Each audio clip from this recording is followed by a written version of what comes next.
Welcome to Playing Above the Line's very first mini-series. I'm Alan, your host, and this episode is one of 10 we're recording with T.R. Miller's legendary football coach, Jamie Riggs. Playing Above the Line is sponsored by Aviso Group, a business consulting and accounting firm focused on preparing clients for the future through innovation and positive growth. This episode is sponsored by Drexel and Honeybees, a donation-only restaurant. Drexel and Honeybees is open Tuesday through Thursday from 11 a.m. to 1 p.m. All are welcome, and the only rule is that everybody eats. So if you're looking for a hot meal, you're welcome at 109 Lee Street in Bruton. If you'd like to donate to this generous cause, you can visit drexelandhoneybees.com, or you can click on the link in the show notes. What happened here is I was out at PE class. I'm out at PE one day, and we're out there, and we're playing out there on the baseball field. They are in the process of finishing up our new practice field at the time. So this was 2011. Next year will be the first year that we'll be on that field. And that since they built the high school there in 1963, every T.R. Miller football team had practiced on that field. Every one of them in the outfield of baseball. So every one of them, everybody who has ever played football at T.R. Miller has practiced out there on that field. And I just kind of got to thinking about that and how nostalgic a little bit that was, that all these great players and great coaches and everything have always gone out there in the field. So we were about to play Handley in the second round of the state playoffs. And so I wrote this one on November 11th, 2011. We would end up losing to Handley 21-19 in a close game that night. But this one is called The Spirit of T.R. Miller Lives Here. We have a new practice field that we haven't been able to get on yet during this football season. It still needs some leveling and some other work, but we'll be on it sometime in the next year. My PE class was out playing touch football this past week on the baseball field, which has served as our football practice field for what seems like forever. And my mind started wandering. As we finished up our last season of football practice there, I started thinking about what this piece of land has seen over these many years. You know, the dictionary defines a field as a piece of land devoted to sports. I don't know that this field could be described any better. There's been much devotion on this piece of property for nearly 50 years. When the new T.R. Miller High School opened in 1963, the Miller football team began practicing on the baseball field. All the great teams have been there. The great champions, the great players, the legends of Miller football have all stood on this hallowed sod. Sometimes if you go by there when no one is around and just sit and listen to the silence, you can feel the history. You can feel the humidity of the August practice, the one-on-one collisions, and the beauty of Walter Lewis and Reggie Brown running the option play. Near the left field line, you can hear Frank Cotton chewing on a player in the late 60s as he spits tobacco juice everywhere. The lineman chutes always stood near the right field fence, close to the foul line. It was Donnie Roch's devoted area for nearly 2 decades. In the 70s, we would kick extra points toward an old goalpost in center field. And late in the season, the pecans would fall as the ball rocketed through that old tree. The parents and the kids and the fans all stood under those pecan trees and watched practice. I remember watching such a practice in the mid-60s, wondering if I would measure up as I watched the great Bucky Philippi quarterback a preseason scrimmage. This soil must be sweetened with the sweat and blood and Gatorade of those teenage years, where young men prepared for those Friday night games as though it was the most important thing in their world. You can almost see the players all on a knee listening to their coach.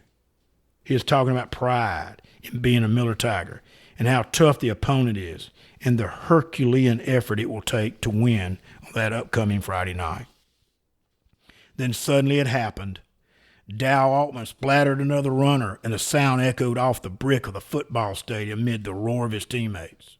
Then magically, it was an overcast Monday in 1997, and we are working on a screen pass.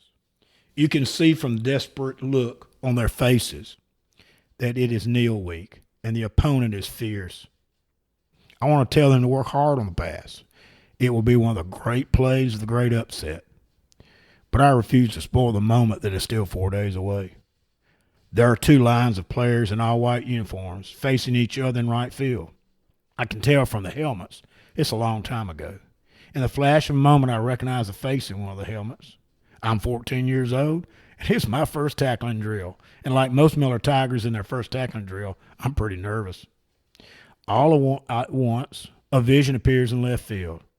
I'm now a senior, and I'm running with the ball with the courage and the confidence that 4 years of playing football for T.R. Miller can bring you. Is it possible? Like in Kevin Costner's movie Field of Dreams, could they all be there at one time? Is it possible to see them, to hear them, or to feel their presence?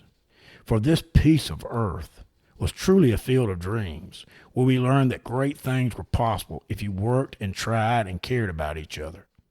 If you step on this field, will you suddenly be 17 years old again with shoulder pads and helmet in hand?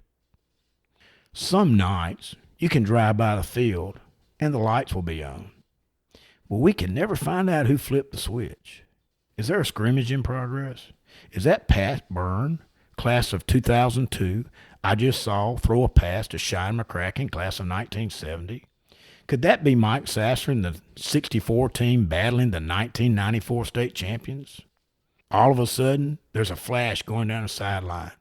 Wearing number 40. Ron Gibson just broke a sweep down the sideline, and nobody's going to catch him. Far out in center field, I can see this man with a red helmet on.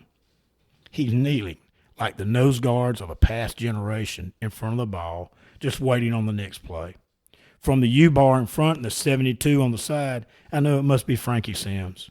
He is waiting patiently for one more play that has been promised to him for many years. I will miss this old field. I know it was built for baseball, but it has survived the wear and tear of 49 football seasons. We walked onto this field as children, but left as young men ready to take our place in the world. I want to put a sign on the fence, and I really want it to say this: the spirit of T.R. Miller lives here. If you don't believe me, go by late at night when the lights are on and just listen. That's a great tribute to, what's a piece of dirt, right? It's just a field, but everything you talked about is so true. Two people that you mentioned in that essay, Donnie Roch and Frank Cotton, really are the spirit of Miller. Absolutely. Well, I think that part of that has to do with the fact that Frank came here in 1966 and Donnie was principal all the way to 2010. It's a lot of years that one of them was there. And these kind of things were important to them.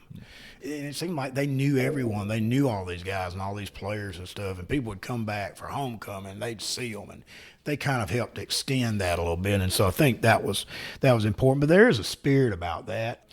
That field was, we'd all been out there. Yeah. It was one point in time we'd all been out there. And so that field's still there today. We just play baseball on it.